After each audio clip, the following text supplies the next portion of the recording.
কি ঘটেছিল সেদিন কারবালার প্রান্তরে? হজরত ইমাম হুসাইন রাদিয়াল্লাহু আনহু এর সঙ্গে কি আচরণ করেছিল ইসলামের চিরশত্রু ইয়াজিদ বাহিনী? চলুন জেনে আসা যাক। বন্ধুরা, ভিডিওটি শুরু করার আগে আমাদের এই ছোট্ট চ্যানেলটিকে অবশ্যই সাবস্ক্রাইব করবেন। আমিরের মুয়াব্বিয়ার মৃত্যুর পর তার ছেলে ইয়াজিদ সমস্ত রাজ্যের অর্থাৎ মদিনা, সিরিয়া এবং কুফার শাসনভার গ্রহণ করেন।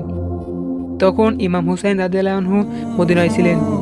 ইয়াজিদের শাসনভার গ্রহণের বিষয়ে তৎকালীন সময়ে অধিকাংশ সাহাবা একমত ছিলেন না। অনেকটা অস্ত্রের জোরে সে মুসলমানদের ক্ষমতা দখল করে। ইয়াজিদ মদিনার গভর্নরের মারফত ইমাম হুসাইন রাদিয়াল্লাহু আনহুকে ইয়াজিদের আনুগত্য স্বীকার করতে বলে। কিন্তু নবীজি সাল্লাল্লাহু আলাইহি সাল্লাম এর আদরের নাতি সাচ্চা ইমানদার হয়ে একজন ইসলাম বিরোধী জুলুমবাজ শাসকের আনুগত্য করা কি সম্ভব? স্বাভাবিকভাবে তিনি আনুগত্যে রাজি হননি।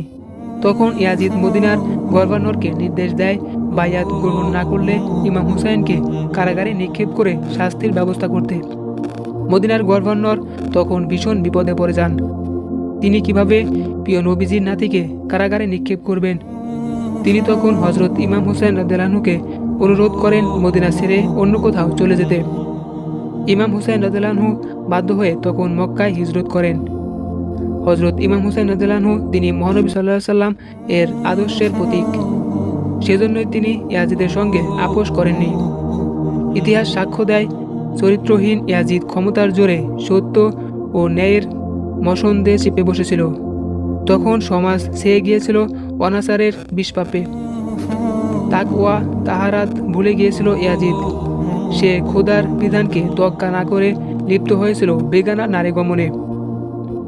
অসহায়দের সেবার পরিবর্তে সে খুলেছিল অমোদ প্রমোদের দুয়ার। তার এসব কার্যকলাপে কুফার লোকেরা অসন্তুষ্ট হয়ে ইমাম হুসাইন রাদিয়াল্লাহু আনহু এর কাছে চিঠি পাঠিয়ে জানালো যে তারা মুসলিম জাহানের ইমাম হিসাবে ইয়াজিদকে নয়, হজরত হুসাইন রাদিয়াল্লাহু আনহুকে চায়। প্রায় 150 মতান্তরে 500 চিঠি পাঠিয়ে হুসাইন রাদিয়াল্লাহু আনহু এর হাতে খেলাফতের বায়াত করতে আগ্রহ প্রকাশ করে তারা। হুসাইন রাদিয়াল্লাহু আনহু প্রকৃত অবস্থা যাচাইয়ের জন্য চাচাতো ভাই মুসলিম ইবনে আকিল রাদিয়াল্লাহু আনহুকে কুফায় পাঠান। মুসলিম রাদিয়াল্লাহু আনহু কুফায় এসে দেখলেন ঘটনা সত্য। এখানকার অধিকাংশ লোকই হজরত হুসাইন রাদিয়াল্লাহু আনহুকে খলিফা হিসাবে চান এবং ইমাম হুসাইন রাদিয়াল্লাহু আনহু এর পক্ষে তার হাতে বায়াত নিতে থাকেন। তিনি দ্রুত সেই খবর ইমাম হুসাইন রাদিয়াল্লাহু আনহুকে জানালেন।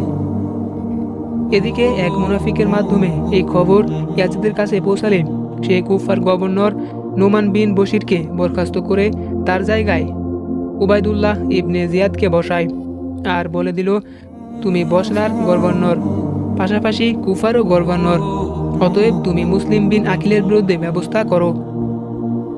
ইবনে জিয়াদ ছিল ক্ষমতালোভী ও কঠোর প্রকৃতির লোক। সে কুফায় এসে মুসলিম রাদিয়াল্লাহু আনহু এর হাতে বায়াত হওয়া অনুসারীদের থেকে নেতৃত্বস্থানীয়দের গ্রেপ্তার করা শুরু করলো। এ অবস্থায় হজরত মুসলিম রাদিয়াল্লাহু আনহু সবার সঙ্গে পরামর্শ করে গভর্নর ভবন ঘেরাও করলেন। সেদিন অবস্থা এমন হয়েছিল যে তিনি ইশারা দিলেই গভর্নর ভবন ধূলিসাৎ হয়ে যেত। অবস্থা বেগতিক দেখে চতুর জিয়াদ ফন্দি করে বন্দীদের বলে যে তোমরা গভর্নর ভবনের ছাদে দাঁড়িয়ে বলো, তারা যদি ঘেরাও প্রত্যাহার না করে তবে তোমাদের জবাই করে হত্যা করা হবে। বন্দীরা প্রাণ বাঁচাতে তাই করল। তাদের কথা শোনার সঙ্গে সঙ্গে হজরত মুসলিম রাদিয়াল্লাহু আনহু এর হাতে বায়াত হওয়া 40,000 অনুসারী আলোর পথ ছেড়ে দিল। সুযোগ পেয়ে ইবনে জিয়াদ হজরত মুসলিম রাদিয়াল্লাহু আনহুকে গ্রেফতার করে নির্মমভাবে শহীদ করে ফেলল। শহীদ হওয়ার আগে মুসলিম রাদিয়াল্লাহু আনহু হুসাইন রাদিয়াল্লাহু আনহুকে সতর্ক করে চিঠি লিখলেন, হুসাইন পরিবার পরিজন নিয়ে ফেরত যাও। কুফাবাসীদের ধোকায় পড়ো না, কেননা তারা মিথ্যা বলেছে। আমার সঙ্গেও তারা সত্য বলেনি। আমার দেয়া এই তথ্য মিথ্যা নয়। সেই চিঠি হাতে আসার আগে 8 জিলহজ হুসাইন রাদিয়াল্লাহু আনহু কুফার উদ্দেশ্যে রওনা শুরু করেন।